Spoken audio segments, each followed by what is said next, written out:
네, 안녕하세요. 오늘은 에스겔 29장에서 32장까지 함께 보도록 하겠습니다.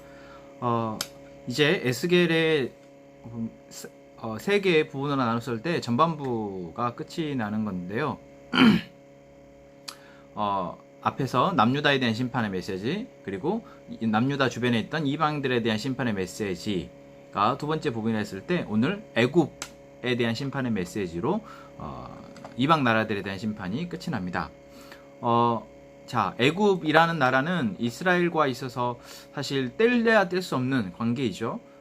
아브라함 때부터 이삭, 야곱, 그러니까 야곱에 이르러서 이제 민족이 되어지었을 때 그 민족이 애굽으로 포로로 끌려갔었고, 그 애굽의 포로로 끌려간 이스라엘 백성들을 하나님이 모세를 통해서 430년 만에 건져내시고, 그리고 그들을 40년 동안 광야 가운데 훈련하게 하시고 이제 가나안 땅에 정착하게 하셔서 이제 하나님 나라 백성으로 하나님 나라를 살아가도록 하셨습니다. 그 이후에도 애굽은 계속해서 이스라엘에 있어서 어쨌든 주변에 있는 강대국으로서 위치를 차지하고 있었고, 이스라엘이 아수르나 또는 바벨론이나 다른 주변에 있는 아람이나 이런 나라들과 함께 경쟁 관계에 있을 때 항상 애굽이라는 나라는 견고하게 자기의 세력을 가지고 있으면서 때로는 이스라엘에게 원조 요청을 받기도 하였고, 또한 이스라엘이 의지하기도 하였죠. 자, 그래서 이제 남유다가 마지막 멸망의 시기로 가는 이때에 남유다는 지금 바벨론이라는 나라로부터 공격을 받고 있었고, 포위되어서 1차 포로로 끌려가기도 하고 또한 2차 포로로 이렇게 끌려가기도 했죠. 그리고 이제 그러한 위험 가운데에서 남유다가 의지할 만한 대상은 바로 애굽이었습니다.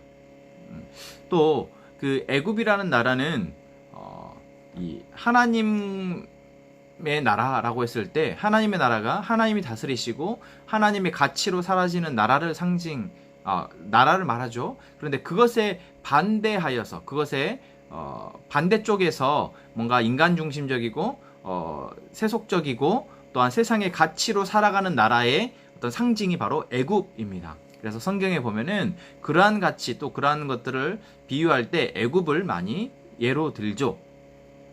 자, 그렇기 때문에 이 에스겔서에서 다른 여러 나라들에 대한 심판의 메시지 마지막에 애굽이라는 나라를 배치를 하고, 또한 이 애굽의 심판의 그 분량 또한 다른 나라에 비해서 월등히 많죠. 29장, 30장, 31장, 32장에 이르기까지 총 4장에 이르러 4장에까지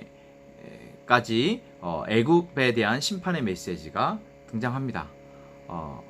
그래서 하나님이 결국 그 에스겔을 통해서 이 이스라엘 백성들이 무엇을 알도록 깨닫도록 하시기 위함이냐 라고 했을 때 제일 중요한 어떤 핵심은 그들이 지금 놓치고 있었던 것, 하나님을 놓치고 있었는데 그 하나님을 놓치게 된 중요한 어떤 그 요인이 됐던 것은 바로 그들에게 그 하나님이 아닌 다른 방법으로 살 수 있을 것 같다라는 그런 인본주의적 사고, 또한 세상적 가치를 가지고 사는 사고가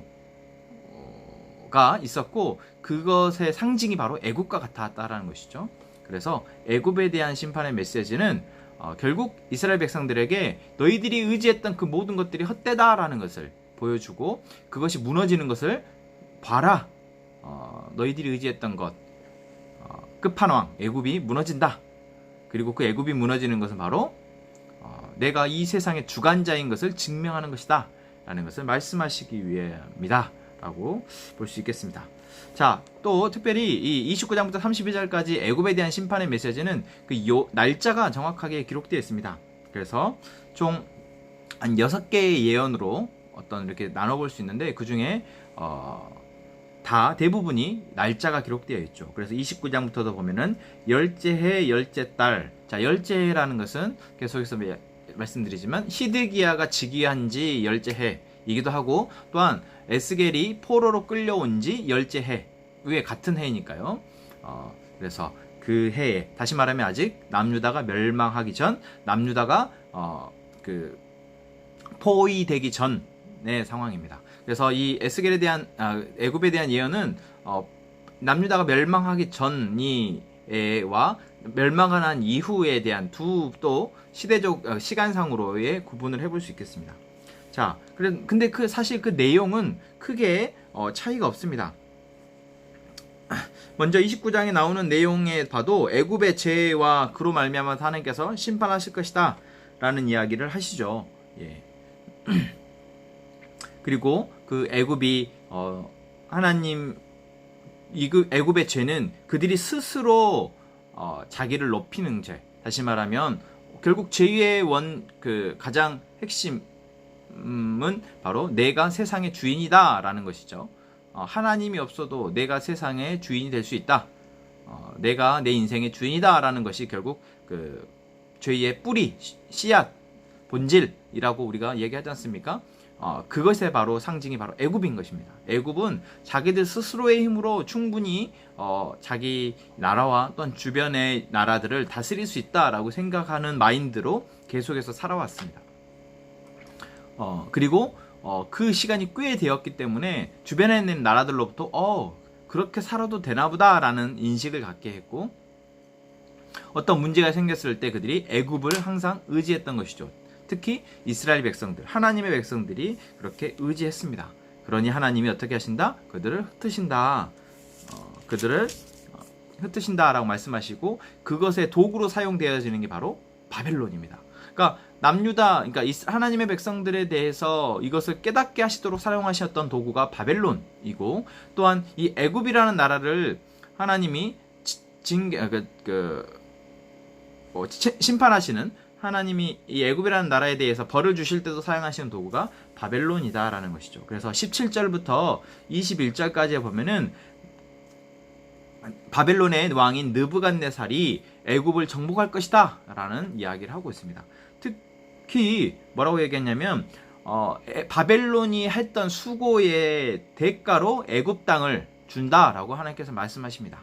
바벨론이 했던 수고가 뭐였냐? 그러니까 하나님의 도구로서 그 당시, 그러니까 그 남유다와 북이스라엘의 죄와 또한 그것이 관영했던 그 당시 그 시대에 하나님이 이것들을 깨닫게 하시기 위해서, 하나님의 존재를 알도록 하시기 위해서 사용하셨던 도구가 바벨론이다라는 것이죠.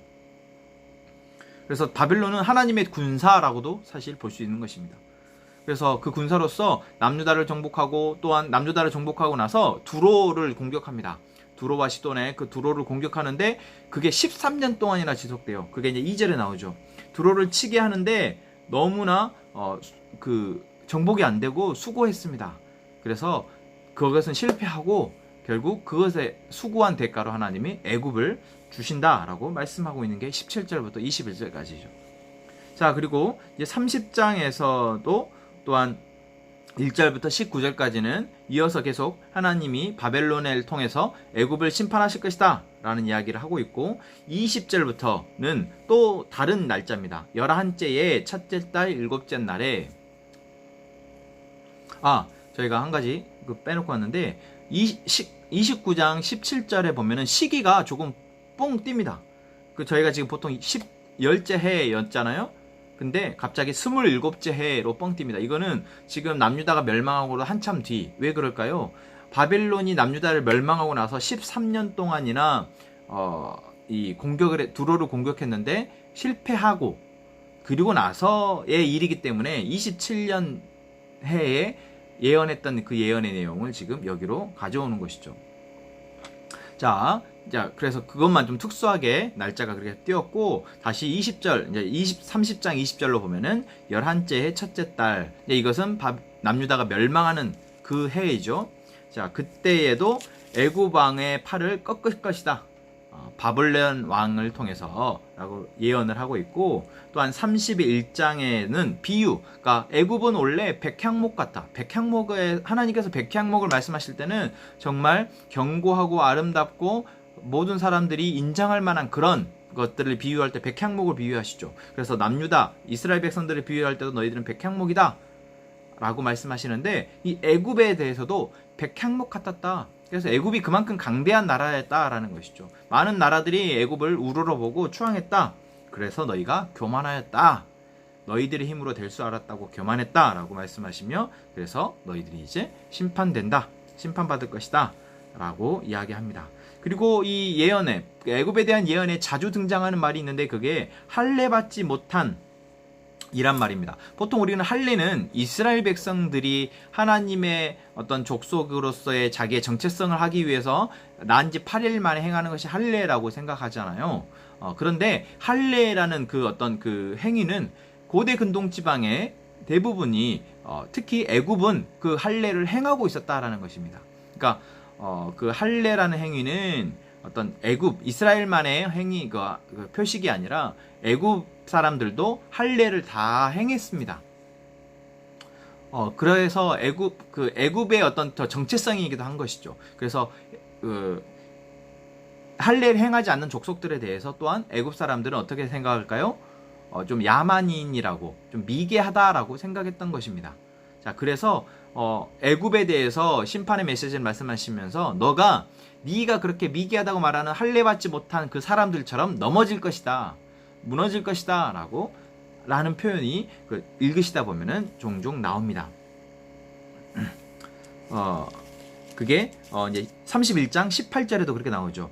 거기에서 할례를 받지, 그러니까 가운데 부분에 보면은 거기에서 할례를 받지 못하고 칼에 죽임을 당한 자 가운데 누리라. 그러니까 할례를 받지 못하고 칼에 죽임을 당한 자. 이것은 이방인들을 말합니다. 애굽 외에 다른 나라 사람들이 죽은 것처럼 너희도 죽을 것이다. 라고 말씀하는 것이죠. 그리고 마지막 32장은 애굽의 왕 악어라고 표현되어 있죠. 큰 악어. 보통 또 애굽을 이 악어로 하나님께서 동물로 악어로 비유를 많이 하십니다. 특히 요한계시록에서도 리워야단 악어를 비유할 때 이제 악한 존재 또한 악한 영 또 애굽을 상징되어지죠. 그래서 애굽이 많이 하나님과 대척점에 있는 존재로 세력으로 상징됩니다. 그래서 여기서도 큰 악어로 애굽왕을 비유하고 있습니다.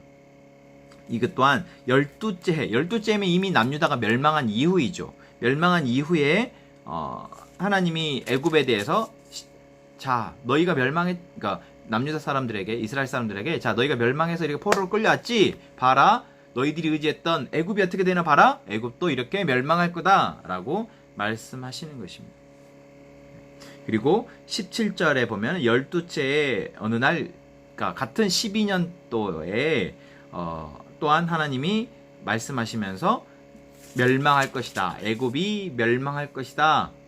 라고 예언의 말씀을 합니다. 자, 이것은 애굽이라는 나라를 하나님께서 들어서 이스라엘 사람들에게 결국 너희들이 범한 죄가 하나님이 아닌 다른 것을 의지하는 것이었다. 그래서 이제 그것을 깨달아라 라고 말씀하시기 위해서 지금 이야기하시는 것입니다. 네, 오늘 이렇게 32장까지 이방 나라들이라는 심판, 마지막 애굽에 대한 심판의 메시지까지 함께 봤습니다.